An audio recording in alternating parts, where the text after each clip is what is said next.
صباح الفل، صباح الياسمين، صباح احلى اخوات واحلى متابعين واحلى فانزات. ما تحرمش منكم يا رب ولا منكم وانتكم الجميله. وشكرا قوي قوي كل اللي يتابعني. فيديو جديد ويوم جديد، وتعالوا نصلي بينا على الرسول عليه افضل الصلاه والسلام. لو مش مشترك يا ست الكل في القناه اشتركوا وفعلي زر الجرس عشان يوصلك كل جديد. مع اختكم احمد وانس. النهارده ابني من امبارح: يا ماما اعملي لي بسبوسه، اعملي لي كيكه، اعملي لي بسبوسه، اعملي لي كيكه. قلت حاجه لابد منها. نزلت جبت الطلبات، بس انا بصراحه ما صورتش ال- ما عملتش الطريقه وانا بعملها معاكم. انا صورتها وهي كده ايه جاهزه. انا بصراحه ماليش نفسي اصور. آه كانت ماما لسه في العمليات وخرجت الحمد لله بألف سلامة. بس بقى ايه، عندي ضغط ضيوف، وعندي ضغط ناس خارجة وناس داخلة وناس بتسأل. كتر خيرها وكتر خير كل اللي بيجي يسأل. ما نتحرمش منهم يا رب. و يعني البيت دايما مفتوح بحسها، يعني ناس طالعة وناس نازلة. والحمد لله على كل حال. مش فاضية اصور اي حاجة. بس انا قلت ايه، لقيت القناة الريتش بتاعها عمال يقع والدنيا عمالة تقع منها، وقلت اما نلحقها بأي حاجة. اي حاجة احنا بنعملها كده مع بعضينا. يا دوبك صورت وانا بسوي وانا ب... وانا بطلع لهم وهو بقدم. انا كان عندي ضيوف انا بقدم بقى الكيكه، سبتها تبرد شويه والبسبوسه هي طلعت عندي اللي انا بقى بالسيرب عليها. انا كنت عامله السيرب من بدري اهي، كوبايه سيرب حلوه محترمه. ودي الكيكه بتاعتنا طلعت. بس ايه، الولاد ما شاء الله بقى مش مستنيين. عملت لهم بقى هنعمل مع بعض شاي. وتعالوا بها الف هنا وشفا على عيونكم وعلى قلوبكم. ويا ريت بقى تكتبوا لي في الكومنتات ايه رايكم. يوم النهارده حلو، يوم حلواني.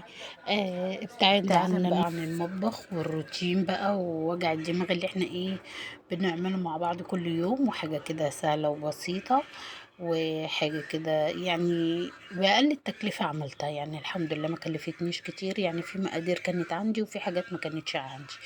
يعني زي دي البسبوسة ما كانش عندي، ولا كان عندي بيكنج باودر ولا زبادي للبسبوسة. بعد جبت شوية حاجات كده وطلبات.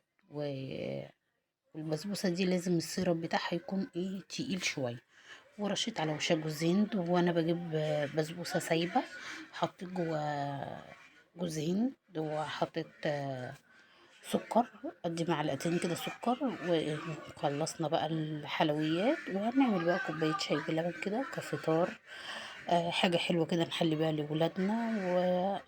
وبصراحة حاجة موفرة وأنضف من بره بكتير وتوفير عن بره بكتير. وخلاص احنا ايه، خلاص كان الكيكة دي انا عاملاها امبارح واحنا فطرنا بقى بيها الصبح اللي اتبقى.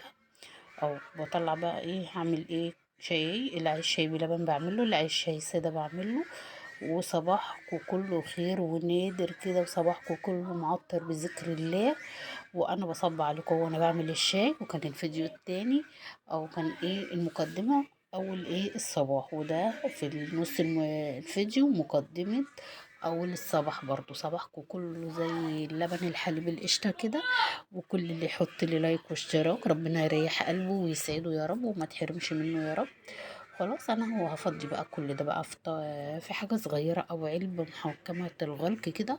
وهشيل بقى الحاجات دي للي يعوزها ياكل بألف هنا وشفا على قلوبهم. وهنعمل بقى كوبايتين شاي كده مع بعض. ويوم كده بسيط ولذيذ كده وحلو كده بقضي معاكم. ما تحرمش منكم ابدا ابدا ولا سؤالكم عليا.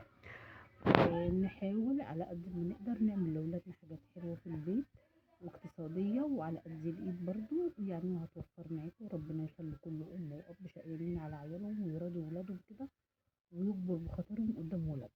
وخلاص، خلاص داخلين على الامتحانات والامتحانات على الأبواب والجدول نزل لتالتة إعدادي وأولى ثانوي وتالتة ثانوي وكله نزل.